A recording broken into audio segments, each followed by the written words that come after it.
네, 안녕하세요. 반갑습니다. 방금 소개받은 이화여자대학교 책임입학사정관 박선영입니다. 반갑습니다.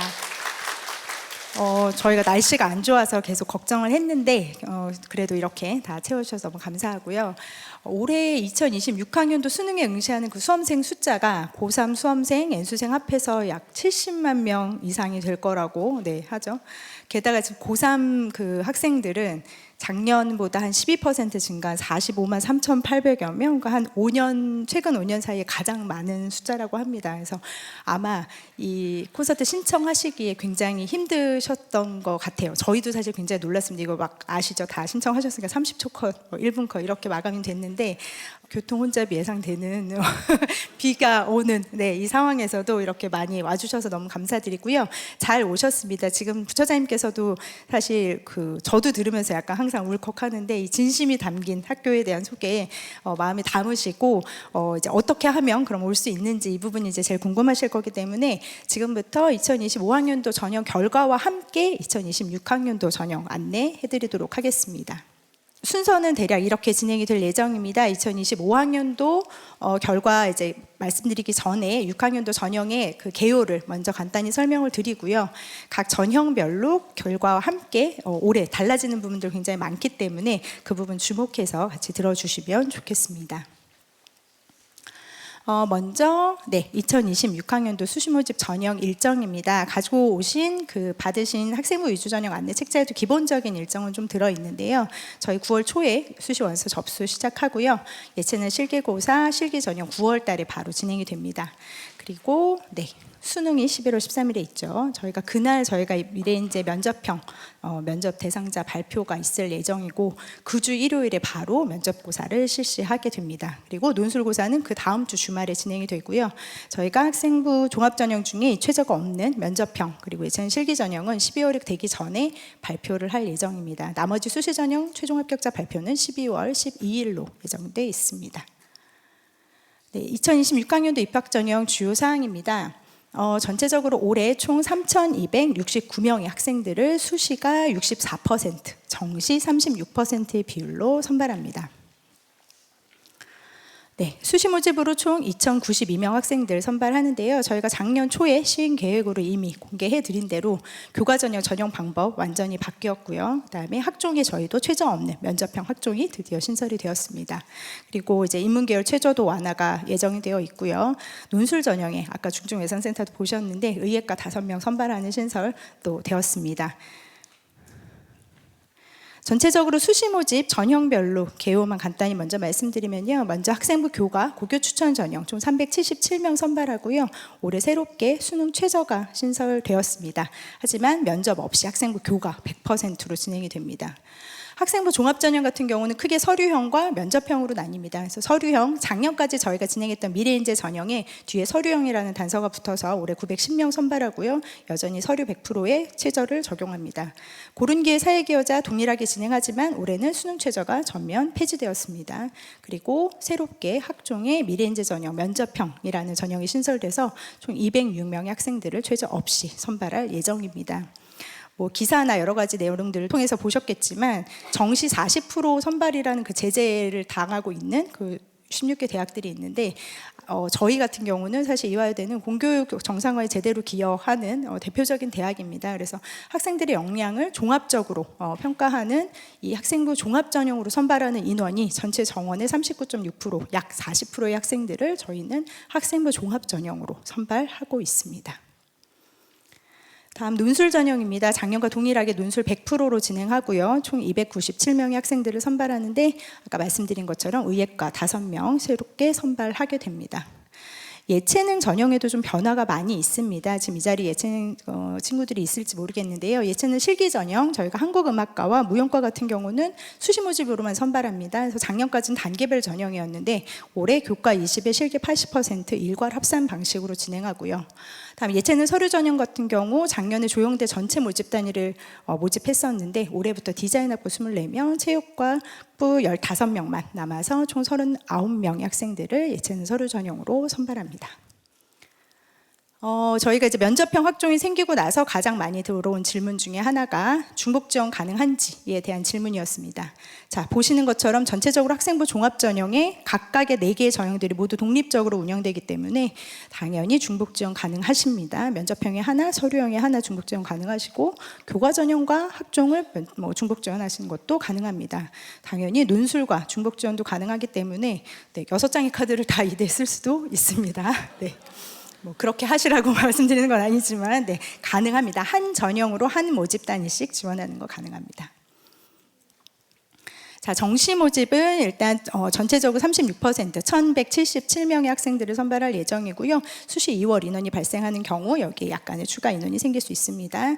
저희가 작년부터 이제 가군, 나군, 다군이 생겼죠. 그래서 다군, 작년에 인공지능 데이터 사이언스 학부가 처음 다군으로 갔는데 올해는 간호대학도 다군으로 이동합니다. 그리고 음악대학이 가군으로 이동하면서 전체적으로 통합 선발 메인 나군을 포함해서 가군, 나군, 다군 다 모집군별로 운영을 하고 있고요. 자연계열 지원할 때 과탐에 한 과목당 변표 6% 가산점 주는 거 올해도 그대로 유지됩니다. 정시 모집 크게 전형 종류는 3가지입니다. 수능 100%로 진행하는 수능 전형, 그다음 예체능 실기가 치러지는 예체능 실기 전형, 마지막으로 정원회로 치러지는 기회균형 전형이 있습니다. 전체적으로 정시의 그 군 모집 단위와 그다음에 이제 전체적인 수능 반영 영역 같은 것들은 뒤에서 다시 한번 설명드리도록 하겠습니다. 그리고 이제 올해 대부분의 모든 대학이 이제 이렇게 적용이 되는데요. 학교 폭력 조치 사항 강하게 반영을 합니다. 저희가 작년부터 고교 추천 전형에서는 학폭 관련 기재 사항이 있는 경우 아예 지원할 수 없었습니다. 올해도 마찬가지입니다. 그리고 올해부터는 수시와 정시 모든 전형에서 학폭과 관련 기재 사항이 있을 경우 다음과 같이 적용이 됩니다. 1호에서 7호까지는 최소 10%에서 최대 60%까지 감점하는 거고요. 그다음 8, 9호는 부적격 처리됩니다. 단계별 전형인 경우는 단계마다 적용합니다. 네, 이 부분 기억해 주시면 좋을 것 같고요. 각 모집별 학생부에 기재된 사항만을 기준으로 한다. 이렇게 이해하시면 되겠습니다. 자, 그럼 이제 본격적으로 2025학년도 전형 결과와 함께 연결해서 2026학년도 전형을 안내해 드릴 거예요. 저희가 보통은 그 해의 전형만 그냥 추려서 설명을 드리는데 작년하고 달라진 부분이 너무 많다 보니까 앞서서 먼저 2025학년도 전형과 연결시켜서 설명을 드리다 보니 나오는 페이지가 전체적으로 회색으로 표현된 부분은 작년 전형입니다. 그래서 그걸 막 찍으셨다가 가져가서 활용하지 마시고 2026학년도 전형과 비교해서 꼭 참고하시기 바랍니다. 네, 먼저 수시 모집 학생부 교과 전형, 고교 추천 전형부터 시작하겠습니다. 작년에 진행했던 고교 추천 전형 면접이 있었던 교과 전형이었죠. 1단계의 5배수 학생들을 선발해서 면접이 20% 반영됐던 단계별 전형이었고요. 수능 최저는 없었습니다. 자, 이렇게 선발했던 학생들의 작년 전체 경쟁률과 충원율 정보입니다. 왼쪽에 그래프를 보시면 전체 경쟁률이 5.19대 1로 그 전년도에 비해 조금 상승했고요. 전형에 이제 면접에 응시하고 최종적으로 충원까지 포함한 실질 경쟁률 약 2.08대 1이었습니다. 충원율을 보시면 저희는 이렇게 막 다른 남녀과학처럼 막 여러 가지 몇 바퀴씩 도는 그런 대학은 아니지만 그래도 이 고교 추천 전형이 충원율이 제일 높은 전형에 속합니다. 그래서 인문계열 작년에 153% 정도, 자연계열이 87%, 전체 119.42% 충원이 돌았습니다. 늘 보통 인문계열이 충원이 그래도 조금 더 도는 편입니다. 모집 단위별 저희가 올해는 저희 발표 자료 안에 모집 단위별 세부 결과를 넣지는 않았어요. 대신에 자료집을 나누어 드렸기 때문에 그 모집 단위별 결과는 가지고 계신 자료집을 참고해 주시면 되겠습니다. 졸업 구분별로 어느 정도 들어오고 있는지를 좀 확인해 드리면 일단 이 고교 추천 전형에는 저희 재수생까지만 지원할 수 있습니다. 그래서 여기서 말하는 졸업생은 다 재수생을 의미하고요. 알고 계시다시피 교과 전형이기 때문에 재학생 비율이 지원도 87.5%, 등록도 90%입니다. 이 비율은 매년 비슷한데요. 작년 기준으로 봤을 때 지원자는 사실 2%포인트 정도 줄었는데 등록으로 갔을 때 오히려 한 3%포인트 정도 더 늘어났습니다. 그래서 재학생이 계속 강세를 보이는 전형이 맞습니다.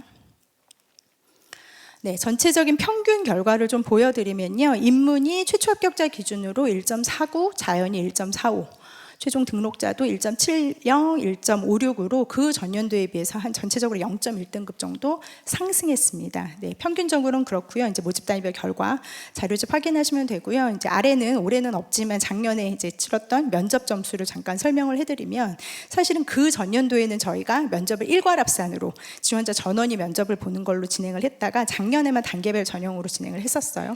근데 뭐 경쟁률 보시면 아시겠지만 5대 1이 조금 넘은 정도였기 때문에 면접의 대부분의 학과에서는 뭐 큰 무리 없이 면접에 응시를 했었는데, 지금 보시면 면접 응시했던 학생들 최초 합격자, 최종 등록자까지 전체적인 평균과 표준 편차를 보셨을 때 그 전년도에 비해서 표준 편차가 전체적으로 한 3점에서 5점 정도 줄어들었었어요. 그러니까 이 얘기는 뭐냐면, 표준 편차가 줄어들었다는 얘기는 그만큼 면접의 영향력이 좀 줄어들었다. 네, 이렇게 이해하시면 될 것 같고요. 다만 교과 전형에 올해부터 면접은 없습니다. 작년 결과라고 참고해 주시면 될 것 같습니다. 자, 그럼 이제 올해 바뀐 2026학년도 학생부 교과 전형입니다. 학생부 교과 100%로 일괄 합산합니다. 정성평가 요소 없고요. 학생부 정량평가 그대로 교과 100%이고 대신 새롭게 수능 최저가 적용이 됩니다.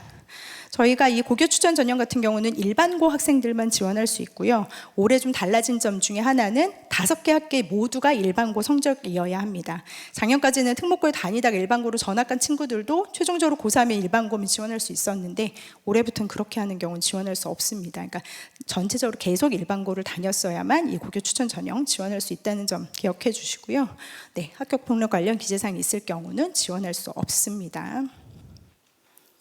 수능 최저는 2합 5입니다. 계열분 전혀 없고요. 뭐 지정 영역 없이 그냥 2합 5. 탐구도 한 과목만 맞추면 됩니다. 그래서 굉장히 그냥 평이한 수준의 최저다, 이렇게 이해하시면 좋을 것 같습니다.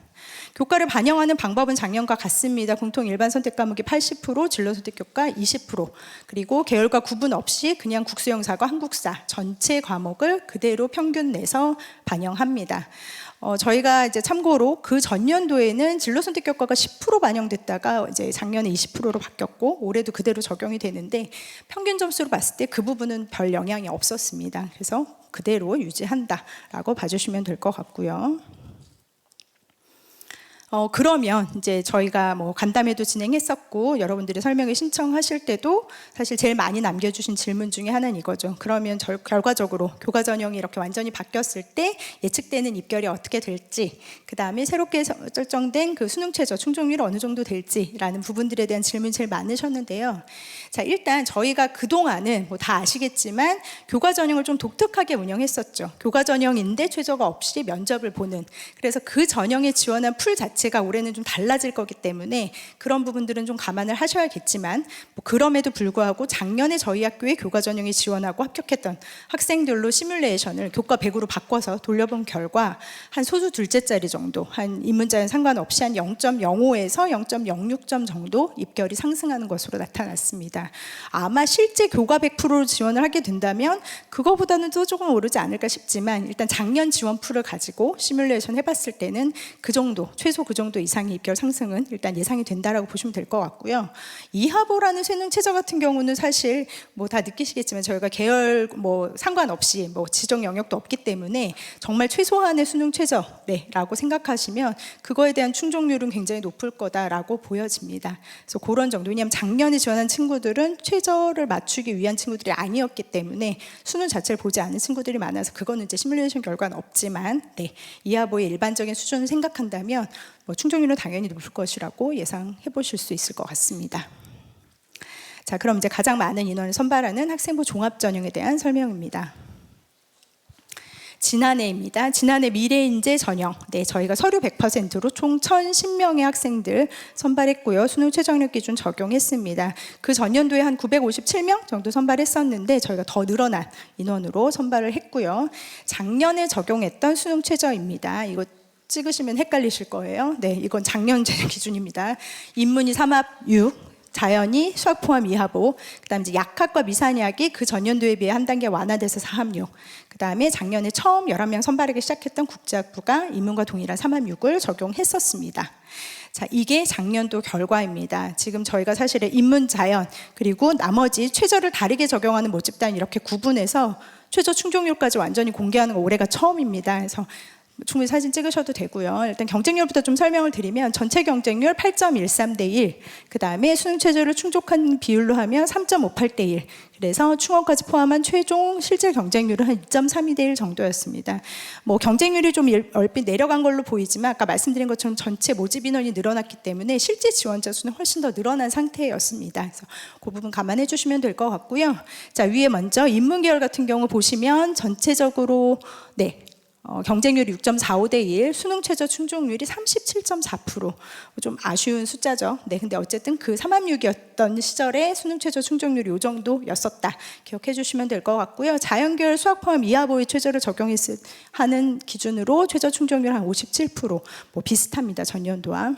그다음 이제 의예과 같은 경우 저희가 4하보라는 최저를 적용하고 있습니다. 경쟁률은 저희가 모집 인원이 13명에서 18명으로 늘어나서 경쟁률이 16.39대 1로 조금 낮아 보이지만 지원자는 더 늘어났었고요. 충원율 오히려 좀 내려가서 50% 정도. 그리고 최저 충족률 한 33% 정도로 그 전년도에 비해서 약간 낮아진 정도입니다. 자, 약학하고 미산약 같은 경우는 그 전년도에 4하보, 의예랑 동일한 기준을 적용해서 사실 굉장히 아쉬운 최저 충족률 20%가 잘 안 되는 상황이었는데 작년에 4함 6으로 완화하면서 그래도 최저 충족률이 이 정도 보이시는 숫자 정도로 조금 상승은 했습니다. 그런데 약학전공 같은 경우는 경쟁률도 굉장히 높아져서 37.86대 1, 충원율도 올라가서 135% 정도였었고요. 자, 밑에 계열 구분 없이 선발했던 스크랜튼 학부 자유전공, 저희가 3합 5라는 또 별도의 수능 체제를 적용합니다. 매년 25에서 26% 정도의 최저 충족률을 보여주고 있고요. 경쟁률은 훨씬 많이 증가해서 17.29대 1 기록했습니다. 그리고 말씀드렸던 것처럼 국제학부 작년에 처음으로 11명 학종으로 저희가 선발했는데 경쟁률 7.82대 1, 최종 최저 충족률 3학년 기준으로 41% 정도의 충족률을 보였습니다. 졸업 구분별로 저희가 좀 나눠서 보여드리면 학종 당연히 재학생이 유리한 전형이 맞습니다. 지원 75%, 등록생 기준으로 가면 80% 이상이 재학생입니다. 저희가 수능 최저를 적용하는 학종이다 보니까 이제 일견에서는 최저를 맞추는 게 졸업생이 훨씬 수월하다 보니 혹시 졸업생이 유리한 거 아니냐라고 생각하신 경우도 있는데 저희가 미래인재 전형 지원한 친구들 재학생과 졸업생으로 수능 최저 충족률 따져보면 재학생이 훨씬 더 높습니다. 그래서 졸업생이라고 반드시 수능 최저를 잘 맞추는 건 아닌 것 같고요.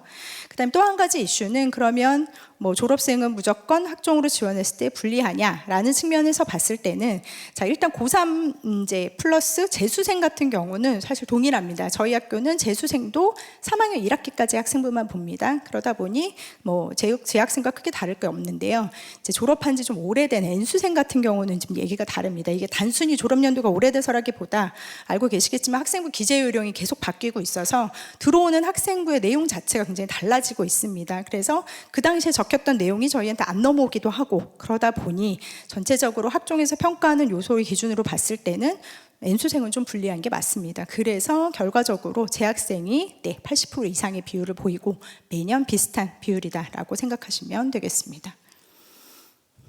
네, 전체적인 교과 등급 결과도 보여드립니다. 마찬가지로 아까 보여드린 것처럼 수능 최저를 다르게 적용하는 모집 단위 밑으로 좀 뺐고요. 자, 인문이 최초 합격 기준으로 2점대 중후반, 자연계열이 1점대 후반 정도 형성하고 있습니다. 의예과 같은 경우 지금 보시면 최초 합격자가 1.2인데 최종 등록자가 1.18이죠. 이거 혹시 오타 아닌가 생각하실 텐데 아니고 맞습니다. 근데 의예과 같은 경우는 그 합격자 중에 특목고 자사고 친구들 좀 섞여 있었는데 그 중에 일부가 등록을 안 하면서 오히려 최종 등록자 평균이 조금 더 올라간 것으로 그렇게 보시면 될 것 같고요. 그 다음에 의예과는 뭐 성적이 산출되지 않은 영재학교 출신 학생들도 있었습니다. 네, 자, 이거를 이제 평균적으로만 보여드리면 사실 평균값에는 굉장히 많은 정보를 내포하고 있기 때문에 그 평균을 제대로 이해하실 수 있도록 저희가 좀 분포도로 준비를 해봤습니다. 인문과 자연 그래프의 높이는 실제 합격자의 비율을 의미합니다. 확실히 계열에 따라서 전체적인 성적의 분포도가 달라지는 게 아마 한눈에 보이실 텐데요.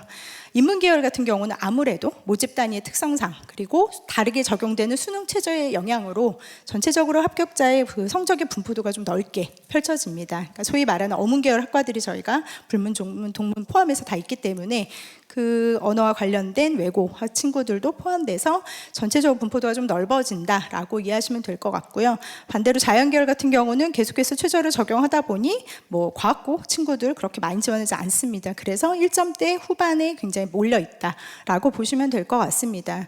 다만 이제 인문계열 모집 단위 전체적인 분포를 봤을 때 그럼 이 뒷단인 친구들이 다 특목고냐 하면 그거는 아닙니다. 아까 제가 인문계열 최저 충족률 37.4% 정도라고 말씀드렸죠. 그러니까 모집 단위에 따라서는 뭐 운이 좋은 걸 수도 있지만 그 모집 단위에서 최저를 맞추지 못한 친구들이 많아지면 일반고 친구들 중에서도 평균적인 합격선보다 조금 떨어진 친구들이 합격을 하기도 합니다. 그래서 전체적인 분포라고 보시면 될 것 같고요. 제가 이제 뒤에서부터 단과대학별 분포도를 보여드릴 텐데 사진 찍으셔도 됩니다. 자, 이게 전체적인 계열의 분포로 설명을 드리면 이제 또 조금 다른 의미가 있을 수 있기 때문에 저희가 아예 단과 대학별로 전체, 최초와 추가 합격자 전체를 포함한 분포도를 가지고 왔습니다. 요즘에 이제 몇몇 대학에서 소위 말하는 그 100% 컷, 그 문 닫고 들어온 친구들 학생의 성적을 공개하는 경우들이 좀 생겼는데 사실 이게 통계적으로는 사실 큰 의미가 있다고 보기 좀 어렵습니다. 왜냐하면 이게 뭔가 그 어떤 점수가 그 해에 일반적인 합격선에서 굉장히 동떨어진 점수의 학생이라면 그거는 그냥 그 친구가 운이 좋아서 붙은 걸 수도 있기 때문에 단순히 그 점수만 가지고 내 성적에 비교해서 지원을 결정한다라고 하기에는 사실 조금 무리가 있을 수 있거든요. 오히려 이렇게 단과대학별로 전체 분포를 다 보여드리면 이거 사실 사진 찍으셔서 확대해서 보시면 저희도 단과대학별로 끝점수를 공개하는 거나 마찬가지입니다. 그래서 다만 오히려 단과대학별로 전체 분포도가 다르게 형성되는 게 한눈에 보이시는 만큼 이것들을 전략적으로 오히려 잘 활용하시면 좋을 것 같습니다. 자, 인문과학대학 경우 아까 말씀드린 것처럼 어문계열 학과들이 있죠. 그래서 전체적으로 그 해당되는 전문교과를 이수한 친구들의 지원자가 많이 있어서 전체적인 분포도가 굉장히 넓게 펼쳐져 있고 상대적으로 사회과학대학 또 사범대 인문 같은 경우는 그 정도는 아니죠. 분포도가 이렇게 나옵니다. 다음은 경영대학과 신사훈융합대학 인문 모집 단위입니다. 자, 경영대학 같은 경우에도 저희가 작년에 미래인재 전형 기준으로 46명, 그러니까 하나의 모집 단위 중에선 가장 많은 인원을 선발했었는데 이렇게 아예 모집 단위 규모가 큰 경우에도 분포도가 좀 펼쳐질 수 있고요. 또 신산융합대학 안에는 저희가 국제사무학과라는 학과들도 있는데 거기에도 관련된 특목고 친구들도 지원을 합니다. 그래서 조금 넓은 분포도를 보여주고 있다라고 이해하시면 좋을 것 같습니다. 자, 다음은 간호대학 인문과 미래산업 약학 전공인데요. 자, 이 부분은 올해는 이렇게 모집하지 않기 때문에 작년의 결과다라고만 이해하시면 좋을 것 같아요. 저희가 간호대학 인문으로 선발하는 거, 그다음에 미래산업 약학 전공 인문 계열로 선발하는 건 작년이 마지막이었습니다. 그래서 올해는 전부 자연 계열로만 모집하기 때문에 이 부분은 그냥 작년 결과다라고만 생각하시고 올해 이 학과를 지원할 때 이 결과를 참고하실 필요는 없습니다. 다음은 이제 자연계열 모집 단위 결과 보여드리겠습니다. 자연과학대학, 사범대학 자연이죠. 수학교육, 과학교육, 그리고 신산융합대학의 자연계열 학과들의 결과입니다. 아무래도 전체적으로 인문계열에 비해서는 분포도가 이렇게 넓게 펼쳐져 있지 않다는 것 보이실 거고요. 네, 다음은 공과대학 그리고 인공지능대학, 간호대학 자연입니다. 올해 미래인재 전형으로 간호학부를 지원한다면 이 자연계열 기준으로 생각하시면 될 것 같고요. 공과대학 저희가 작년부터 저희가 그 전에는 인문자연 구분해 선발하던 시절도 있었는데 전체 자연계열로 선발했던 결과입니다. 그리고 의과대학과 약학 전공 결과입니다. 뭐 예상하셨겠지만 1점대 극초반에 지금 다 몰려 있는 거 보이실 거고요. 여기 지금 의과대학 중간중간 이렇게 점이 찍혀 있는 게 아까 말씀드린 자사고 특목고 친구들이 점수가 포함되어 있습니다. 의대와 약대의 고교 유형별 비율을 굳이 말씀드리자면 아까 보신 것처럼 자연계열은 대부분 일반고, 이제 뒤에서 말씀드리겠지만 의대 약대 같은 경우에는 그래도 한 80-90% 이상이 일반고지만 다른 자연계열 일반적인 모집 단위에 비해서는 그래도 자사고 친구들, 특목 친구 한둘 정도 이렇게 섞여 있기도 합니다. 다음에 이제 스크랜튼 대학 안에 있는 세 개의 학부 결과를 보여드립니다. 이게 스크랜튼이라는 단과대학 안에 스크랜튼 학부가 있고 뇌인지과학부가 있고 그 다음에 이제 국제학부가 있는데 이걸 굉장히 혼동해서 생각하시는 경우들이 많아서 아예 이 학과들은 그냥 전체 학과를 다 쪼개서 설명을 드립니다. 뇌인지과학부 자연 수학 포함 이하부를 적용하는 자연계열 모집단인 거고요. 자, 계열 구분 없이 선가라는 스크랜튼 학부 자유전공은 지금 분포도를 보시면 전체적인 자연계열 분포와 비슷하죠. 네, 실제로 저희가 계열 구분 없이 선발한다고 하더라도 지원자들 학생부를 열어보면 사실 인문인지 자연인지 구분이 됩니다. 근데 작년에 지원자들을 가지고 저희가 분석을 해보니 지원자의 80% 정도가 자연계열 학생들이었고 실제 등록생은 87.5%였었습니다. 뒤에서 이 스크랜튼 학부 결과에 대해서는 조금 더 자세히 말씀드릴 텐데 그 결과다라고 생각하시면 될 것 같고요. 국제학부, 저희가 모든 강의를 영어로 100% 진행하는 학과다 보니 그동안 54명 전원을 국제학 특기자 전형, 토익이나 토플 점수 내고 영어 면접 보는 이 특기자 전형으로만 선발하다가 작년부터 이제 학종으로 선발하기 시작했고 올해 이제 전체 특기자가 폐지됐습니다. 그래서 작년에 11명 서류형으로 선발했던 결과이고요. 당연히 여기에는 특목고 친구들이 좀 많이 포함돼 있었습니다. 올해는 이제 전체 정원을 다 학종으로 선발할 거기 때문에 서류형으로 11명, 면접형으로 44명 선발할 예정입니다. 자, 요 부분 이제 올해 처음 저희가 공개해드리는 자료입니다.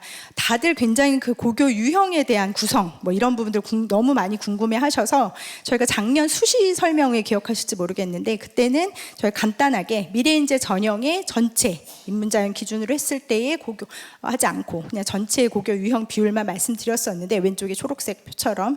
근데 사실 이제 앞서서 계속 말씀드렸지만 이 모집단이 특성에 따라서 사실 유형이 굉장히 달라질 수 있기 때문에 올해는 아예 인문과 자연 좀 나눠봤습니다. 전체적으로 보시면 아무래도 인문 쪽이 일반고가 69%, 실제로 등록생 기준으로 한 70% 정도, 특목고가 27%, 그리고 자사고가 약간 퍼센트를 차지하고 있고요. 반면 자연으로 보시면은 일반고가 93% 정도 지원을 하고, 특목고는 1%가 채 안 되죠. 실질적으로 등록생으로 갔을 땐 거의 98%의 친구들이 일반고 학생들이다. 명확하게 구분이 됩니다. 그래서 이 자료를 기본적으로 조금 기억해 주시면 좋을 것 같습니다. 이렇게 이 고교 유형별 자료, 그다음에 아까 말씀드렸던 보여드린 그 단과대학별 분포도 이런 것들을 매치해서 생각하시면 전략적으로 활용하시기 굉장히 좋은 자료가 되실 거라고 생각합니다. 다음에 고른 기회와 사회기여자 전형 작년 기준입니다. 작년에 고른 164명, 사회기여자 16명 동일하게 서류 100%로 선발했고요. 작년까지 수능 최저를 적용했었습니다. 작년 기준 수능 최저는 3합8, 자연은 수학 포함 2합 6이었습니다.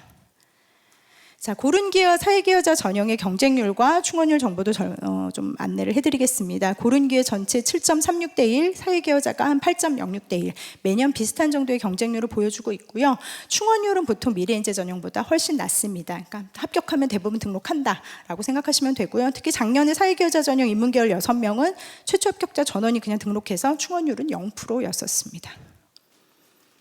자, 이번에는 고른 기회 전형 평균 성적도 저희가 처음으로 오늘 공개해 드립니다. 자, 인문계열 최초 합격자 기준 2.46 정도의 등급을 가지고 왔고요. 최종 등록자도 2.90, 자연은 2.13 정도의 성적이었었습니다. 근데 아까 보여드렸던 결과를 기억하신다면 미래인재 전형의 일반 인문의 최초 합격자 평균이 2점대 중후반이었는데 그거보다 높은가? 라고 생각하실 수 있을 것 같아요. 그런데 고른 기회에는 농어촌 학생, 여러 가지 지원 자격, 4가지 지원 자격이 있는데요. 그중에 농어촌 학생이라는 자격으로 지원하는 친구들이 보통 한 65% 이상, 합격자로 가면 인문은 한 70%, 자연은 거의 한 83% 정도가 그 자격으로 지원하고 합격하는 친구들이에요. 근데 농어촌 학생으로 지원할 땐 특목고가 자격이 안 되거든요. 그래서 이 평균을 이루는 값에 그런 영향이 있었다라고 이해하시면 될 것 같습니다. 자, 이제 올해 전형입니다. 2026학년도 기준으로요. 미래인재 전형, 작년까지는 서류 100% 진행했던 그 전형에 뒤에 단서 서류형이라는 이름을 붙여서 총 910명의 학생들을 선발하고요. 수능 최저 적용합니다. 자, 올해 달라지는 수능 최저, 인문이 드디어 달라지죠. 3합6이라는 최저를 벗어나서 국어 포함 2합 5라는 최저를 적용하게 되었습니다. 자연, 의의 약학 다 동일한 최저, 작년과 동일하게 적용을 하고 있고요. 국제학부 같은 경우에도 아까 말씀드린 것처럼 이제 11명 학생들 서류형으로 선발하는데 작년처럼 3합6에서 이제 바뀌겠죠. 그래서 올해 인문과 똑같은 국어 포함 2합 5에 및 영어 2등급 이내입니다. 근데 이게 이 국제학부 최저로 조금 설명드리면 이 밑이라는 용어를 저희는 되게 쉽다고 생각했는데 약간 혼동이 있으신 것 같아요. 그래서 저희도 유튜브나 이런 걸 시중을 보면 이걸 3합7이라고 설명하는 영상이 있는데 아닙니다. 극단적인 예를 들어보면 예를 들어서 국어가 3등급이고 탐구가 4등급인데 영어가 2등급이다. 그럼 이 친구 국제학부 최저 맞춘 걸까요? 네, 맞춘 겁니다. 국어 포함 이하보의 영어가 2등급 이내니까요. 그러니까 기본적으로 인문과 똑같은 국어 포함 이하보 이기만 하면 되고, 이하보를 맞출 때 영어가 들어가도 되고 안 들어가도 되지만 영어는 무조건 1이나 2여야 한다. 왜냐하면 국제학부는 모든 강의를 영어로 하기 때문에, 이렇게 이해하시면 좋습니다. 그래서 3합칠 아니고 저희 이하보인데 영어가 그냥 2등급 이내여야 한다. 이렇게 이해하시면 되겠습니다. 고른기의 사회계여자 전형 작년과 모집 인원 동일합니다. 고른으로 164명, 사회계여자 16명인데 뭐가 달라졌죠? 최저가 없어졌습니다. 아시겠지만 저희가 아까 고른기의 성적을 보여드린 이유도 최저가 폐지되면 당연히 전체적으로 입결은 조금 올라가기 마련입니다. 그래서 그런 부분들 감안하고 지원하시도록 저희가 안내해드립니다. 고른하고 사회계여자 전형 같은 경우는 지원 자격이 가장 중요한 전형입니다. 그래서 각각의 지원 자격에 해당되는 제출 서류를 준비하시는 게 중요하고요. 참고로 저희가 작년부터 수시 모집 모든 제출 서류를 다 온라인으로 제출을 받고 있습니다. 그래서 저희가 이제 수시 모집 요강이 5월 31일에 홈페이지에 올라갈 예정인데, 각 자격에 해당되는 서류 준비하셨다가 PDF 파일로 바꿔서 원서 접수 기간 중에 온라인으로 제출해 주시면 되겠습니다. 이제 신설된 면접형 학종에 대해 좀 설명을 드리겠습니다. 1단계의 서류 100%로 5배수의 학생들을 선발해서 면접 30%가 적용되는 면접형 학종이고요. 수능 최저는 적용하지 않습니다.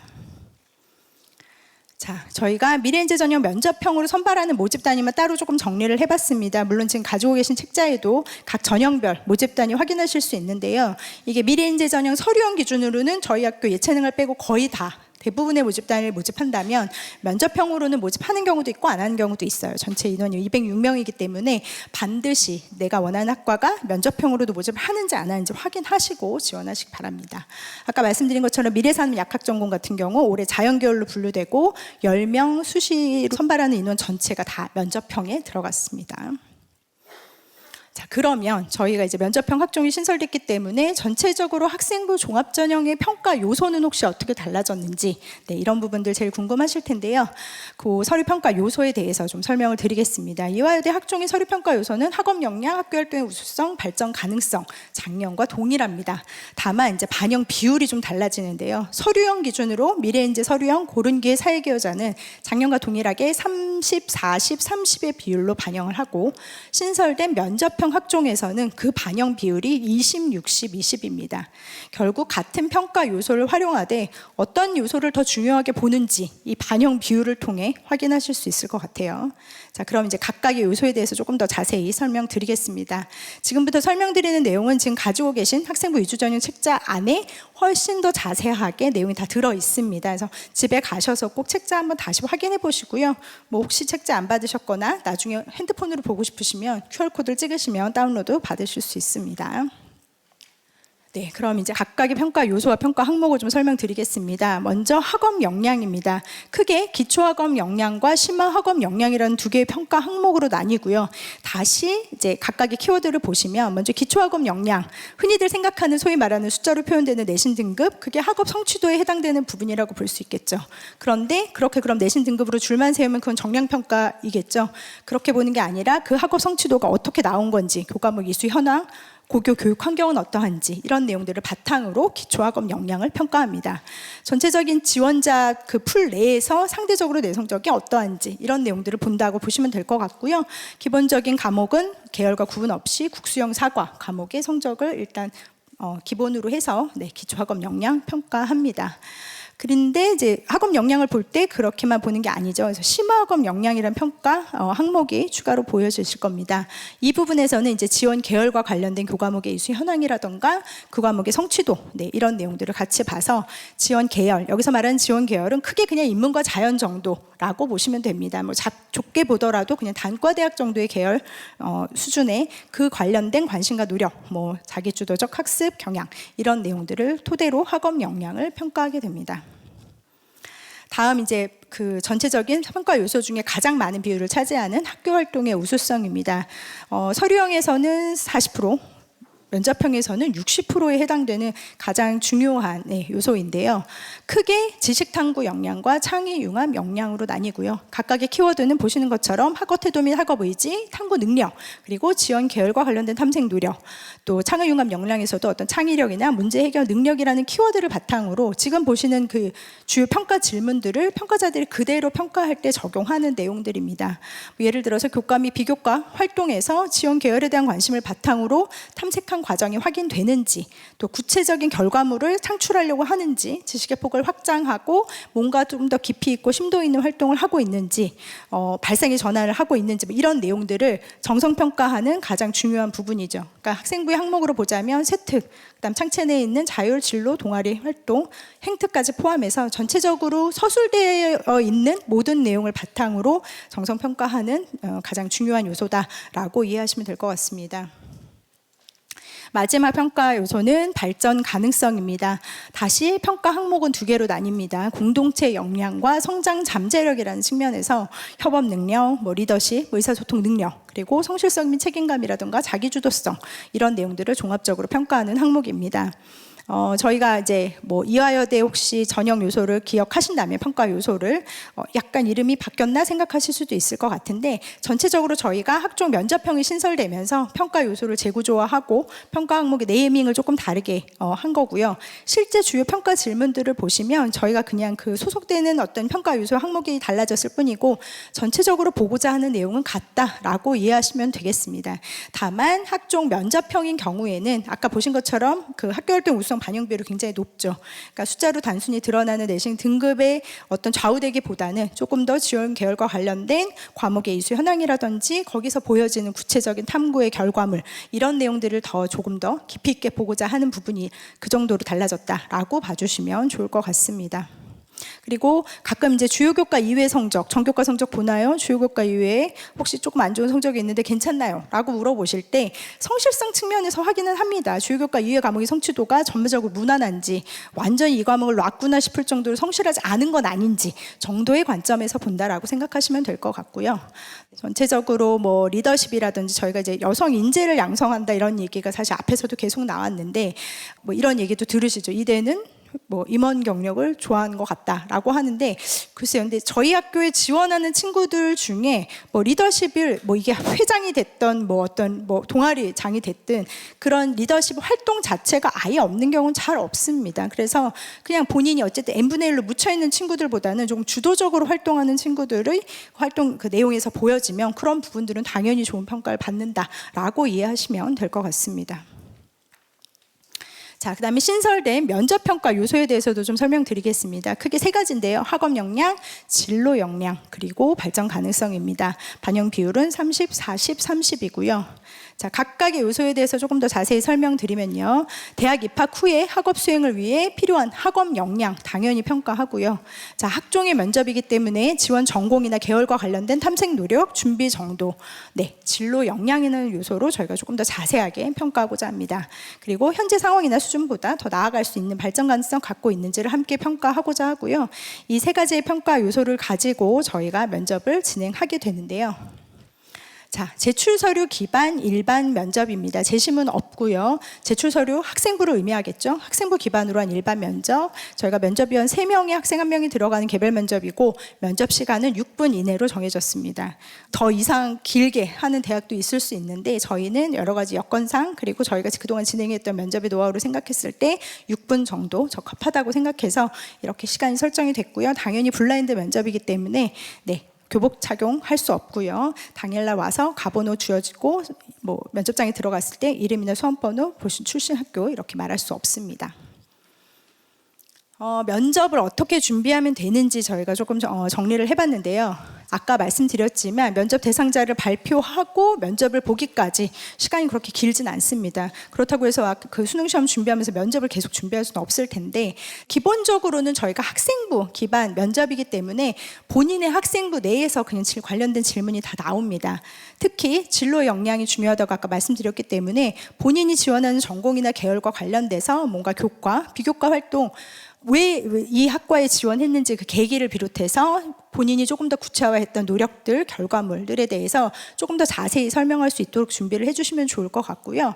학생부를 기반으로 예상 질문 준비해보되 저희가 뭔가 예상 답안을 줄줄줄 외워오는 걸 별로 선호하지 않습니다. 왜냐하면 본인이 생각한 질문이 안 나올 수도 있는데 자기가 생각했던 질문이 첫 질문이 아니면 그때부터 친구들이 굉장히 당황하고 막 눈빛이 흔들려요. 그러면 질문과 다른 동문서답을 하는 친구들이 굉장히 많습니다. 그냥 질문과 상관없이 내가 준비한 얘기만 자꾸 하기 때문에 그렇게 하기보다는 키워드 위주로 좀 준비를 해서 어떤 질문이 주어져도 내가 그 키워드와 관련돼서 준비했던 내용들을 답변할 수 있도록 준비하시면 좋을 것 같고요. 면접 시간 길지 않기 때문에 중원부원 뒤로 주제어가 길어지면 다음 질문으로 그냥 넘어가 버릴 수도 있어요. 그래서 되도록이면 두 갈씩으로 중요한 걸 먼저 말하는 그런 식의 연습을 좀 해보시면 좋을 것 같습니다. 자, 그럼 이제 학종에 대한 설명 마치고 논술로 넘어갈 텐데요. 자, 작년 논술 전형 경쟁률과 논술 유형별 충원율, 이것도 올해 이제 처음 공개해 드리는 건데요. 전체적인 경쟁률 45.29대 1이었고요. 논술에 실제 응시하는 친구들 한 반 23.24대 1입니다. 수능 이후에 논술을 치르기 때문에 보통 수능을 너무 잘 봐도 안 오고 수능을 너무 못 봐도 어차피 최저 못 맞출 것 같으면 안 옵니다. 그래서 응시율은 보통 50% 정도. 실제로 응시해서 수능 최저를 맞춘 친구들 그리고 충원까지 포함하면 실질 경쟁률은 한 11대 1, 작년 기준 한 4분의 1 수준으로 줄어들었습니다. 그러니까 처음에 원서 접수하실 때 이 논술 전형 경쟁률에 너무 위축되실 필요는 없다. 결과적으로 11대 1이면 그냥 일반적인 전형의 경쟁률과 비슷하다라고 생각하셔도 될 것 같고요. 자, 논술 유형별로 저희가 실제 경쟁률과 충원율도 좀 정리해봤습니다. 충원율 굉장히 낮죠. 뭐 다른 대학과 마찬가지입니다. 논술은 붙으면 거의 등록을 하고요. 자연2는 약학부 5명 선발하는 유형이었는데 전원이 등록해서 충원율은 전년도도 0%, 올해도 0%였었습니다. 네, 요 전체 충원율 14% 정도였다는 거 기억해 주시고요. 자, 뭐 예상하시는 것처럼 논술 전형은 졸업 구분별로 봤을 때 재학생보다는 졸업생들이 많이 지원을 하고 합격하고 있습니다. 대략 한 4대 6 정도의 비율이고요. 매년 비슷한 비율을 보이고 있습니다. 자, 이거는 이제 논술 점수를 전년도와 비교해서 좀 보여드리는 건데요. 회색 막대가 그 전년도의 논술 각 유형별 평균 점수, 그리고 빨간색, 파란색이 2025학년도 결과입니다. 이거는 그냥 이제 100점 만점으로 환산했을 때 참고하시라고 보여드리는 건데, 보시면 이제 자연 원 유형이 유독 점수가 굉장히 높죠. 뭐 이게 어떤 경향성을 나타내는 건 아닙니다. 그냥 작년에 이 시험이 조금 유독 쉬웠다 이런 정도이기 때문에 매년 쉬울 거다라고 예상하실 필요는 없고, 네, 이렇게 어쨌든 전년도와 대비했을 때 합격생과 등록생 별 차이 없다 이런 정도로 봐주시면 될 것 같습니다. 자, 그러면 논술 전형 같은 경우는 이제 올해로 넘어오겠습니다. 2026학년도 논술 전형 작년과 동일한 297명 선발하고 수능 최저 적용합니다. 전체 모집 인원은 297명으로 같은데 모집 단위가 들고 날고 하는 게 조금 바뀌었어요. 그래서 작년에 논술로 선발했던 모집 단위 올해 선발 안 하기도 하고 새롭게 선발하는 학과가 있기도 합니다. 그래서 반드시 모집 요강 확인해 주시면 좋을 것 같고요. 수능 최저 학력 기준은 미래인재 전형 서류형과 동일합니다. 인문은 국어 포함 2하보, 자연은 수학 포함 2하보, 그리고 새롭게 신설된 의예과 5명 4하보 동일한 기준으로 적용합니다. 그리고 아까 말씀드린 계열 구분 없는 스크랜튼 학부도 3하보라는 최저 동일하게 적용하고 있습니다. 논술 유형에 대해서 좀 설명드리겠습니다. 지원하는 모집 단위에 따라 논술 유형이 좀 다르게 적용이 됩니다. 그래서 인문과학대학에 지원하는 경우 인문 원유형, 보통 영어 지문이 하나 포함되고요. 사회과학대학, 경영대학, 신사용합대학 인문계열에 지원하는 경우 인문2, 영어 지문은 없고 보통 뭐 경제형 지문이라고 하죠. 표나 도표, 그래프 해석하는 류의 문제가 들어갑니다. 자, 저희 자연계열 논술은 과학 문제 없는 100% 수리 논술이고요. 자연2 유형이 이제 약학, 그리고 올해 신설된 의예과 친구들이 응시하는 유형, 나머지가 자연 원 유형이다 이렇게 생각하시면 됩니다. 전체적인 뭐 출제 범위는 뭐 구체적으로 사실 과목으로 말씀드리기 좀 어렵고요. 인문 1, 2, 수리 1, 2 다 2015 개정 교육과정 안에서 출제됩니다. 수학이 전체적으로 확통 미적 기하를 포함한다고 하기 때문에 기하 문제가 나오기도 하고 안 나오기도 하고 그거는 매년 좀 달라질 수 있어요. 그래서 기출 문제 확인하시는 게 가장 중요합니다. 저희의 논술고사 시간은 100분입니다. 지금 이제 계속 저희가 말씀드렸지만 이 논술고사라는 건 결국 대학별 고사이기 때문에 그 대학의 기출 문제, 그 다음에 그 대학의 모의 논술 문제 이런 것들을 확인하시는 게 가장 중요한 자료입니다. 저희 입학처 홈페이지 그대로 캡처한 부분인데요. 게시판 오른쪽에 이걸 들어가시면 네, 여기 수시 모집 공지사항 논술 안내 그리고 입학정보 발간 자료 안에 선행학습 영향평가 보고서까지 전체적인 자료가 다 들어 있습니다. 그리고 올해의 모의 논술 작년과 동일하게 6월 말에 입학처 홈페이지를 통해 전체에게 문제 공개할 예정이고요. 그 이후에 7월 초에 모의 논술고사의 답안이라든지 출제 경향 설명하는 자료집이 올라올 예정입니다. 그래서 반드시 그 자료 확인하시고 논술고사 준비해 주시면 좋을 것 같습니다. 네, 이제 예체능 전형 안내해 드리겠습니다. 전체적으로 바뀐 부분들이 많아서 그 부분 위주로만 간단히 말씀드리도록 하겠습니다. 예체능 실기 전형 앞서서 말씀드렸지만 한국음악, 무용과 저희가 정시로 선발하지 않고 전원 수시 모집으로만 선발하고요. 작년도에 단계별 전형이었는데 올해 일괄 합산으로 바뀌어서 교과 20에 실기 80% 비율로 반영합니다. 학생부 교과를 반영하는 방법이 좀 달라져서요. 작년까지 상위 30단이라는 기준으로 과목을 반영했었는데 올해는 상위 10개 과목. 그래서 주요 교과 플러스 이 친구들은 대부분 실기를 하는 친구들이라서 그 실기 과목이 포함된 과목이 최대 상위 2개 과목까지 포함이 돼서 이 방식으로 반영을 하는 것으로 바뀌었습니다.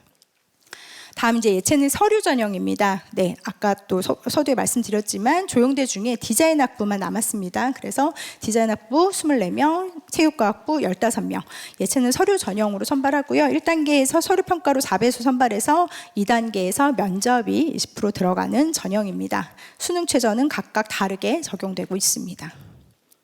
네, 이제는 정시 모집에 대해서 안내해 드릴 텐데요. 기본적인 정시 모집 결과는 지금 나눠드린 자료집 안에 다 들어 있습니다. 그래서 화면에는 2026학년도 정시 모집 기준으로만 좀 설명드리도록 하겠습니다.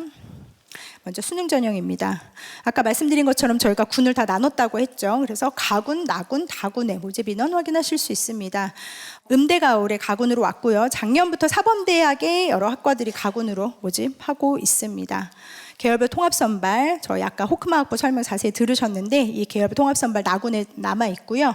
인공지능 데이터 사이언스 학부 작년에 처음 다군 갔는데 올해 간호대학도 다군으로 이동했습니다. 네, 그 중에 먼저 수능 전형입니다. 계열별 통합 선발 그리고 학부 학과별 선발해서 총 809명의 학생들 수능 100%로 선발합니다. 저희가 계속해서 통합 선발 말씀드리고 있는데 한 번만 좀 정리해서 보여드릴게요. 전체적으로 호크마학부로 들어오는 친구들 인문자연 계열 구분 없습니다. 본인이 수능에 응시했을 때의 계열과 상관없고요. 공부한 이후의 성적, 인원 제한 전혀 없이 100% 보장입니다. 저희가 이 PT를 만들면서 저게 너무 보험 약관 같지 않냐 이런 얘기를 했는데 진짜로 100% 보장입니다. 네, 그래서 아무 제한 없이 본인이 원하는 전공에 100% 진입할 수 있도록 저희가 다 준비를 해놨고요. 이렇게 통합선발로 들어오는 친구들이 가장 걱정하는 것 중에 하나가 혹시 소속감이 없진 않을까, 나를 다 내버려 둔 채로 내가 2학년이 돼야 되는 건 아닌가 생각하는데 호크마 학부라는 저희는 아예 관리하는 학부가 따로 있습니다. 그래서 이렇게 특별 프로그램으로 멘토링이라든지 꾸준히 전공 설명회 탐색할 수 있도록 충분히 기회를 준 다음에 1학기, 2학기 한번 들어보고 최종적으로 2학년 올라갈 때 본인이 원하는 전공 선택할 수 있게 해주고요. 진학 가능한 학과 사실 작년보다 더 늘어났습니다. 그래서 전체적으로 지금 여기 보이시는 모든 단과대학에 해당되는 전공은 원하는 전공에 2학년 때 진입할 수 있습니다. 수능 응시 지정 영역 작년과 동일합니다. 작년부터 저희가 전체적인 모든 제한 과목을 다 폐지했죠. 그래서 그냥 인문자연 구분 없이 모든 과목 어떻게 봐도 지원은 할 수 있습니다. 다만 계열별로 반영하는 영역의 비율이 좀 다릅니다. 인문으로 지원할 때 국어와 수학이 30%, 탐구랑 영어가 20%씩, 자연계열 모집 단위로 지원할 때는 수학이 30%에 국어랑 탐구가 25%씩, 영어는 20%입니다. 다만 자연계열로 지원하는 데 한해서 과탐을 선택했다면 한 과목당 변표 6%의 가산점이 주어집니다. 예체능 실기 전형도 간단히만 말씀드리겠습니다. 전체적으로 조형대학, 아까 디자인학부 뺀 나머지가 다 여기에 와 있습니다. 그래서 정시 모집 인원이 좀 늘어났는데요. 조형예술학부, 서민패션학부 포함해서 저희가 수능형이라고 해서 1단계에서 4배수를 수능으로 먼저 실기 대상자를 선발한 다음에 2단계에서 실기 40%가 반영이 됩니다. 다음에 저희가 실기 실적형 이제 전형이라고 얘기하는데요. 음악대학 전체 일괄 합산으로 수능 40%에 실기가 60%. 그다음 이제 디자인학부가 조금 달라진 부분인데 앞서 보신 화면에도 디자인학부가 있습니다. 그래서 4배수를 선발한 다음에 실기 보는 친구들도 있고요. 요 20명, 그러니까 실기 실적 예체능 실기 전형에 디자인학부에 지원하는 경우에는 단계 1단계 선발 배수가 더 늘어났죠. 8배수까지도 실기를 볼 수 있게 해주고 실기 반영 비율도 반대죠. 60%. 그러니까 이 친구들은 쉽게 말하면 그래도 조금 더 실기를 잘하는 친구들이 들어올 수 있는 문이 열렸다 정도로 생각하시면 되고요. 다만 두 개의 디자인 학부 다 동일한 그 모집군으로 선발하고 실기고사도 그냥 동일하게 보는 거기 때문에 지원할 때 본인이 잘 결정하셔서 내가 수능형으로 할 건지 실기형으로 할 건지 결정해서 지원하시면 되겠습니다. 네, 예체능 계열의 수능 반영 비율은 50-50입니다. 그래서 국수탐 중에 잘하는 거 50-50 들어가고 영어는 가산점이 주어집니다. 마지막으로 정시에 있는 정원의 기회균형 전형입니다. 전체적으로 4개의 지원 자격을 해당되는 경우 지원할 수 있고요.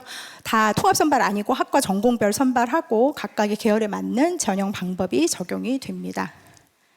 네, 저희가 올해 전체적으로 전형이 굉장히 많이 바뀌었고 전형 종류도 많다 보니 좀 헷갈리실 수도 있을 것 같아서 저희가 한번 이렇게 다시 정리해봤습니다. 빨간색으로 표시된 게 전체적으로 올해 달라진 부분이다 라고 생각하시면 될 것 같아서요. 면접이 없고 뭐 수능체제가 생겼다든지 이런 부분들 요약해서 한눈에 보실 수 있도록 정리해드렸습니다.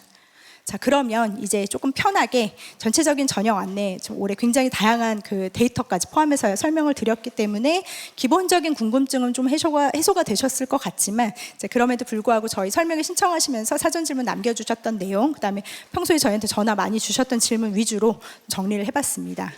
네, 전형별로 제가 좀 묶어서 설명드리려고 합니다. 먼저 학생부 교과 전형입니다.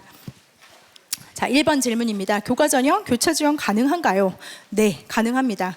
왜냐하면 올해 교과 전형 같은 경우 아무런 정성평가 요소가 없습니다. 네, 저희가 그냥 학생부 교과 정량 100%고 계열과 상관없이 똑같은 과목, 국수영사과 한국사 그대로 정량으로 반영하고 올해 면접도 없기 때문에 네, 당연히 교차 지원 가능하고 오히려 가지고 계신 입결을 바탕으로 조금 전략적으로 네, 학과를 선택해서 지원하셔도 좋을 것 같습니다.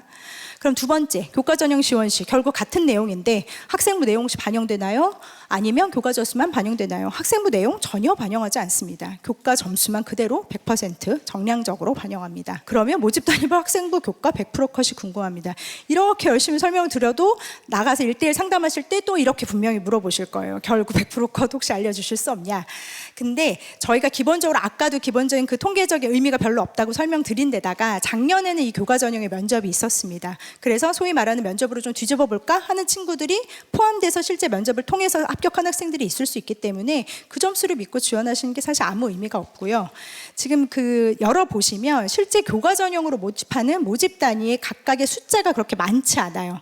작년 기준으로 경영이랑 간호가 한 18명 정도, 나머지는 숫자가 그거보다 더 적습니다. 그러면 가지고 계신 자료집에 보시면 작년 기준으로 최초와 평균, 최종 등록자 평균, 그 다음에 50%, 70% 컷이 3개년이 다 나와 있어요. 그 정도면 그 모집 안에, 그 단위 안에서의 구간이 거의 나옵니다. 그래서 그 내용을 충분히 활용하셔서 네, 그 내용을 가지고 차라리 네, 뭐 교차 지원도 가능하고 하기 때문에 그런 입결의 데이터를 활용하셔서 네, 지원 여부를 결정하시는 게 오히려 현명한 방법일 거라고 생각합니다. 네, 그럼 이제 학생부 종합전형 질문도 좀 넘어가 보도록 하겠습니다. 첫 번째로 학생부 종합전형에서 내신 반영 비율이 어떻게 되나요? 그 다음에 혹시 과목당, 학기당 가중치가 있나요? 이런 질문 많이 주시는데요.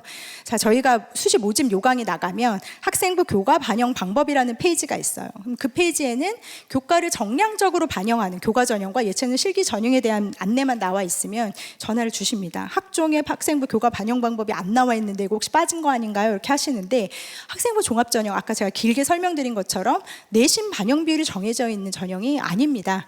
학업 역량이라는 큰 카테고리 안에 학업 성취도라는 부분이 포함되어 있지만 그거 역시 아까 말씀드린 대로 어떤 내신 등급을 가지고 단순히 줄 세우는 게 아니라 이 친구가 이수한 교과는 어떠한지, 평균과 편차, 이수자 수는 어떠한지, 그 다음 그 교육과정 내에서 어떤 과목을 어떻게 들어서 이 성적이 나왔는지, 또 플러스 심지어 성적으로 표현되지 않는 진로 선택 과목의 성취도는 어떠한지 이런 내용들을 전체적으로 보기 때문에 내신 반영 비율 정해져 있지 않습니다. 전체적인 역량을 평가한다라고 보시면 좋을 것 같고요. 그래서 과목당, 학기당 가중치 당연히 없습니다. 두 번째 질문입니다. 전체 내신에 비해 수학과학 성적이 낮으면 학종으로 자연계열 모집단위 지원할 때 불리한가요? 네, 좀 불리할 수 있습니다. 왜냐하면 이거는 그러니까 계열 적합성이라고 표현하기 좀 애매하지만 저희가 심화학업 역량 또 여러 가지 학교 활동의 우수성에서 지원 계열과 관련된 과목의 성취도라든지 그 과목에서 어떤 내용들을 어떻게 탐구하고 성취해 나갔는지 결과물들을 구체적으로 보는 전형이기 때문에 자연계열 모집 단위에 지원했는데 수학과학 성적이 낮다. 근데 이제 이게 낮다가 얼마나 낮은지인 거죠. 상대적으로 조금 유리할 수는 없습니다. 불리할 수는 있는데 이게 전체적으로 단순히 그것 때문에 모든 지원자들이 모든 항목이 다 같은데 성적만 다르다 이렇게 저희가 보지는 않기 때문에 일부 불리한 부분이 있을 수도 있다 정도로만 이해하시면 좋을 것 같습니다. 자, 그러면 미래인재전형 면접형 새로 신설됐는데 거기서 보고자 하는 역량은 무엇인가? 계열 적합성이 중요한 평가 지표인가? 라는 질문 이제 많이 보내주셨는데요. 서류형과 면접형으로 좀 나눠서 설명드려보려고 합니다. 그래서 일단 면접형을 질문 주셨으니까 아까 열심히 설명드렸죠. 평가 요소에서 이미 반영 비율을 통해서 어느 정도 좀 감을 잡으셨을 것 같아요. 저희가 60%를 반영하는 학교 활동의 우수성에 보시면 어쨌든 지원 계열과 관련된 탐색 노력, 그 다음에 그거에 대한 흥미와 성취도를 바탕으로 한 어떤 구체적인 결과물 이런 내용을 바탕으로 학교 활동의 우수성을 평가하려고 하기 때문에 어느 정도 면접형에서는 계열 적합성과 관련된 활동들을 하신 게 유리하게 반영이 될 수 있습니다. 그런데 여전히 가장 많은 인원을 차지하는 것은 서류형이죠. 미래인재전형 서류형이 가장 많은 인원을 선발하는데 이 서류형의 평가 요소는 뭐 달라진 게 없습니다. 학업 역량, 학교 활동 우수성 발전 가능성이 3, 4, 3으로 전체적으로 반영 비율도 동일하기 때문에 서류형 학종으로 보신다면 작년과 크게 달라지지 않은 결과를 예상해 볼 수도 있을 것 같습니다. 뭐 다만 인문의 최저가 완화됐기 때문에 그 부분은 이제 저희가 예를 들면 그 수능 최저 충족률 조금 이제 시뮬레이션을 해봤는데요. 3합6 아까 37.4%였는데 3합6에서 9업 포함 2합으로 바꾸면 대략 예상되는 수능 최저 충족률이 한 65% 정도 될 것 같습니다. 또 국제학부도 작년에 비해서 영어 포함 해서 국어 포함 2합5에 영어 2등급 이내로 바꾸면 60% 이상 최저 충족률 맞출 거로 예상되기 때문에 그거에 따른 인문 어떤 합격자의 교과 등급선이 좀 달라질 수는 있겠지만 학종의 서류 평가 요소로 봤을 때는 크게 달라지는 부분은 없다라고 봐주시면 돼서 서류형과 면접형을 조금 나눠서 생각하시면 될 것 같습니다. 네, 다음 질문입니다. 자, 학생부 종합전형에서 일반고와 특목고 학생들 어떻게 비교하나요? 다음 질문도 또 비슷하죠. 일반고 서류평가 시 유불리, 탐구의 깊이를 중요하게 보는지 궁금하다. 이게 소위 말하는 일반고 대 특목고 주제입니다. 사실은 일반고가 대부분이죠. 저희 우리나라의 고교 유형의 구분상 일반고 친구들이 훨씬 많고요. 그 다음에 아까 저희가 일부러 자세하게 고교 유형별 비율 보여드린 것처럼 이화여대는 기본적으로 일반고 친구들이 80% 이상 합격을 하고 있습니다. 다만 인문과 자연으로 구분하면 이제 계열의 특성에 따라 좀 달라질 수 있겠죠. 특목고냐 일반고냐의 이슈로 보실 때 제일 궁금하신 게 내신 등급의 차이이기 때문에 그 기준으로 좀 설명을 드리자면 보여지는 내신 등급 일단 기본적으로는 국수영사과 한국사 이 주요 교과의 석차 등급 평균 석차 등급을 지원자 그 모집 단위의 평균과 비교를 해봅니다. 그런데 그걸 단순하게 비교하는 게 아니라 각각의 학생들의 교육과정 편성표 이수교과 리스트가 다 같이 붙어요. 그러면 기본적으로 일반고인지 특목고인지 정도는 한눈에 확인할 수 있습니다. 근데 사실 일반고도 일반고 나름이고 특목고도 다 천차만별이에요. 왜냐하면 평균, 편차, 이수자수 이런 것들을 다 저희가 확인하고 있기 때문에 단순히 일반고냐 특목고냐를 가지고 구분한다기보다는 이 학생이 지금 눈으로 보여지는 이 숫자로 나오는 석차 등급이 어떤 배경에서 나온 숫자인지 플러스 숫자로 표현되지 않는 나머지 과목들이 어떻게 이수되고 있는지 이런 내용들을 같이 본다고 생각하시면 되고요. 아까 계속 말씀드렸지만 예를 들어서 어문 계열 학과를 지원한다. 그러면 그 관련된 전문 교과를 많이 이수한 학생들이 유리할 수 있습니다. 그 관련된 심화학 그 교과도 많고 전문 교과도 이수했으니까. 근데 만약에 외고 학생이 다른 계열의 모집 단위를 지원했다면 걔가 외고라서 유리할 이유는 사실 별로 없습니다. 그러니까 오히려 일반고냐 특목고냐가 아니라 본인의 학교 활동의 우수성을 보여주는 그 각 항목의 탐구의 깊이라든지 결과물들 이런 것들을 가지고 저희가 정성평가를 하고 있기 때문에 단순히 고교 유형에서 유불리가 나눠진다 이렇게 생각하지 않으셔도 좋을 것 같습니다. 다음 이제 스크린튼 학부 학종의 마지막 질문입니다. 자유전공 결과에 대해서 설명해달라는 질문이 많으셔서 이거는 좀 화면을 준비해봤는데요. 아까 스크린튼 학부 자체에 대해서는 설명을 많이 드렸으니까 간단하게만 말씀드리면 스크린튼 학부 저희 2007년도에 신설돼서 마찬가지입니다. 아까 그 100% 보장과 비슷하게 그냥 들어와서 주전공, 원하는 전공, 예체능, 의학, 간호, 사범 빼고 거의 신택 가능합니다. 그런데 아까 호크마로 들어온 친구들은 졸업할 때 이제 선택한 전공으로 졸업을 한다면 이 친구들은 들어올 때 스크랜튼 학부, 나갈 때도 스크랜튼 학부로 졸업을 하는 거예요. 그래서 주전공 하나 하고 자기 설계 전공이라고 해서 추가로 이수하게 되면 2개의 이중 학위를 받을 수 있는 학부입니다. 나머지 혜택도 굉장히 많기 때문에 한번 확인해 보시고요. 자, 결과를 좀 설명드릴게요. 아까 이제 스크랜튼 학부 전체 평균이라든지 이런 부분 설명드리면서 간단히 말씀드렸는데 저희가 계열 구분 없이 선발한다 하더라도 사실은 친구들이 학생부를 열어보면 계열이 구분이 됩니다. 그래서 저희가 이번에 좀 나눠봤어요. 근데 이걸 뭐 쉽게 확통이냐 미적기하냐 할 수도 있지만 요즘은 3개 다 이수하거나 인문이어도 확통 미적 이수한 친구들 많기 때문에 사회와 과학의 이수 단위를 가지고 좀 구분을 해봤어요. 그랬더니 소위 말한 이제 인문으로 구분되는 친구들, 사회를 34단위 평균적으로, 자연으로 구분되는 친구, 과학을 34단위 이수했고요. 인문 / 자연이라고 표현했는데 반반 정도 들은 친구들이었어요. 전체 지원자 중에 한 10명 정도 됐었는데 뭐 어떤 큰 뜻을 품고 반반 이수했다기보다 대부분 3학년 때 뭔가 계열을 바꾼 걸로 보이는 친구들이었습니다. 그래서 전체적으로 지원자 비율도 자연이 그렇게 나눠봤더니 80%, 합격자 기준으로 봤을 때는 87.5%가 자연계열 학생들이었었습니다. 그래서 이런 성적이 나왔던 겁니다. 아까 보여드렸던 내용이지만 한 번 더 설명을 드리면 작년 스크랜튼 학부 합격생 기준으로 최초 합격자가 2.25, 최종 등록자가 2.20입니다. 전체적으로 2024학년도와 비교하면 거의 0.1에서 0.2점 정도 등급이 상승했어요. 최저 충족률은 같았는데도. 그러니까 소위 말하는 사마보라는 최저를 믿고 지원했던 많은 학생들이 좋지 못한 결과를 받았던, 그래서 굉장히 뭔가 올라갔다라는 느낌을 받으셨을 텐데 그 이유가 약간 지원자의 계열과 관련이 있었던 것으로 보입니다.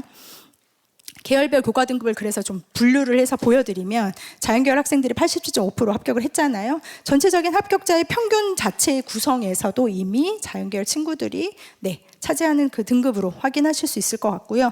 인문자연 반반씩 이수한 친구들 합격하지 못했습니다. 이런 결과를 보여줬고요. 스크랜튼 학부 한 번 더 설명을 드리자면 어쨌든 올해도 사마보라는 최저는 동일합니다. 그런데 이제 다른 대학에도 여러 가지 무전공 이슈들이 생기고 하다 보니 관심은 굉장히 많아지신 상태고요. 저희가 지금 들은 결과들로 보면 다른 대학도 사실 대동소이합니다. 전체적으로 약간 자연계 친구들이 좀 약진하는 분위기인 것 같아서 전체적인 이런 흐름을 조금 이해하시고 그럼에도 불구하고 사마보라는 최저가 적용되기 때문에 여러 가지 그런 달라지는 이슈들을 좀 생각하시고 지원을 결정하시면 좋을 것 같습니다. 자, 논술 전형에 대해서 간단하게 좀 말씀드릴게요. 최근 논술 유형과 유사할지 아니면 새로운 형태가 추가되나요? 모르겠습니다. 아직 저희 정해진 건 없고요.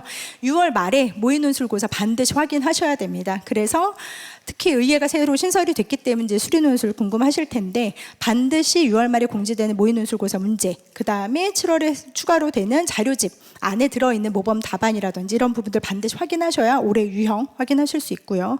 연결해서 그럼 논술 준비 팁을 알려달라고 하시면 계속해서 말씀드리지만 이건 대학별 고사이기 때문에 그 대학의 제일 중요한 건 일단 해당 연도의 모의 논술 고사입니다. 그래서 그 문제 반드시 확인하시고 또 그동안의 기출문제, 선행학습 영역평가 보고서 내용들 보시면서요. 이 논술이라는 건 어쨌든 정답이 정해져 있는 거기 때문에 그 모범 답안에 나와 있는 것들 주제어라던가 답변의 흐름이라던가 이걸 그대로 사실 베껴서 보신 것들을 좀 추천을 드립니다. 논술 시간 100분이기 때문에 거기에 나와 있는 키워드들이 반드시 들어갈 수 있도록 작성해 주시는 게 좋고요. 수리 논술 같은 경우 정답 맞추는 거 당연히 중요하지만 부분 점수 필요하기 때문에 풀이 과정 자세히 쓰시는 것들도 연습해 보셔야 되고, 인문 논술 같은 경우에도 너무 중언부언 이 논리적 비약이 강하거나 조금 실제 주어진 제시문에서 너무 벗어난 내용을 쓰는 것보다는 그 주제에 충실하게 쓰는 것들을 선호하신다고 합니다. 그래서 지금 제가 드리는 말씀이 다 그 자료집 안에 들어있는 내용입니다. 그래서 거기에 주어진 자료를 충분히 활용하셔서 논술 준비해 주시면 좋을 것 같고요. 인문 논술 문제 1, 2 사이에서는 혹시 지원 모집 단위에 따라 문제가 달라지나요? 라는 질문 가끔 주시는데 아닙니다. 각각의 유형에 따라서는 동일한 문제가 주어진다. 인문 1 따로, 인문 2 따로, 자연의 수리 1 따로, 수리 2 따로 이렇게 문제가 달라지는 거다라고 이해하시면 되겠습니다. 자, 이제 마지막 질문입니다. 이제 수시 중복 지원 한 번 더 설명을 드리면 같은 과의 논술과 학종 당연히 지원 가능합니다. 이제 각각의 모집 단위 이제 전형별로 하나의 모집 단위에만 지원하면 되고요. 그래서 6장도 다 쓰실 수 있다고 아까 말씀드렸던 것 같아요. 그다음에 정시 계열별 통합 선발로 그럼 입학한 학생들 아까 보험처럼 100% 보장이라고 했는데 혹시 어떤 학과로 최근에 입학한 친구들이 진입하고 있는지 2025학년도에 정시 통합 선발생 전공 진입 결과 경영이 62명, 컴공이 56명, 화공신 소재로 23명, 통계학과 14명, 전자전기공학과 생명과학 전공에 각각 10명씩 이렇게 진입을 했습니다. 보통 경영 또는 컴공에 요즘 많이 관심을 가지고 진입을 하고 있는 것 같고요. 전체적으로 우후죽순 굉장히 무전공이 많이 다른 대학에도 생기고 있지만 정말로 그런 아무 구분 없이 칸막이 없이 선택할 수 있는 통합선발은 굉장히 장점이 많은 것 같습니다. 자, 이거 마지막으로 가끔 이런 질문 주십니다. 모녀 동문이면 등록금이 할인되나요? 이런 질문 주시는데 특이하게 어쨌든 저희랑 상담을 하시거나 할 때는 굉장히 많은 분이 이제 말씀하실 때 저도 사실 이대 나왔는데요. 뭐 이런 이제 고백을 하시는 경우들이 굉장히 많으세요. 반갑기도 하고. 네. 그래서 실제로 많으신 것 같은데 모녀 동문 뭐 등록금 할인까지는 아니고요. 당연히 장학금 혜택이 주어집니다. 그래서 수시 모집 요강 보시면 이와 가족 장학금이라고 있을 텐데 모나 직계 조모가 저희 학부 졸업생이시면 첫 해학기 등록금 전액, 그 다음에 자매가 여기 지금 다니고 있거나 모나 직계 조모가 학부 출신이다 그러면 첫 학기에 100만 원 이런 이제 등록금, 장학금의 혜택이 주어집니다. 네, 굉장히 긴 시간 설명드렸는데요. 아무도 졸지 않으시고 굉장히 집중해서 잘 들어주신 것 같습니다. 저희가 바뀌는 부분들도 많고 또 주어진 그 질문에 최대한 저희가 좀 데이터를 바탕으로 설명드리려다 보니 좀 길어졌는데요. 굉장히 정보가 요즘 많은 시대죠. 저도 사실 학부모고 해서 카페도 많고 유튜브도 많고 근데 그 넘쳐나는 정보의 홍수성에서 사실 가장 중요하고 정확한 정보는 각 대학에서 제공하는 정보입니다. 그래서 오늘 들으신 내용 또 사진 다 찍으셨기 때문에 충분히 활용하셔서 입시 전략 잘 세우시면 좋을 것 같고요. 저희는 여대가 아닙니다. 저희는 이대입니다. 네, 그래서 충분히 고민하시고 이화여대 선택하시면 좋을 것 같습니다. 네, 모두 좋은 결과 있으셔서 2026학년도에 웃으면서 만날 수 있길 바라겠습니다. 감사합니다.